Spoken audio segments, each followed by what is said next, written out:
Sí, es un partido peligroso e importante.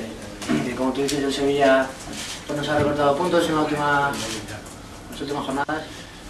Yo creo que el objetivo con el que vamos, como fuimos a Tenerife y no pudo ser, por ejemplo, es el de ganar, el de aumentar nuestra ventaja respecto al Sevilla. Lo que sí que es cierto es que es un campo complicado. El partido es importante, pero no es decisivo ni definitivo. Perderlo sería un paso atrás respecto a la distancia que tenemos con ellos. Pero acabar la jornada estando a 10 puntos, eso significa que habremos ganado.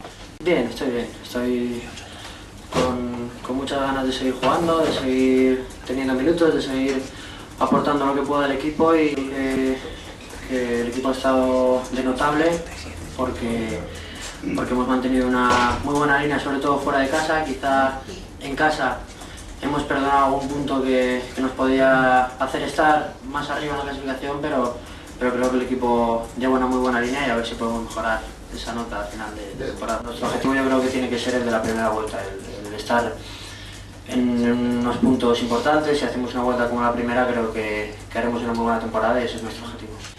Estamos contentos con el entrenador, creemos que el entrenador nos transmite durante la semana para realizar en el partido, como creo que estamos demostrando, y la afición también es consciente de que si quiere, como lo queremos todos, lograr el objetivo, tiene que estar pues, a muerte con el entrenador, a muerte con el equipo, y por supuesto que tiene derecho a mostrar su opinión, pero creo que ellos saben que si estamos todos juntos es mucho más fácil lograrlo.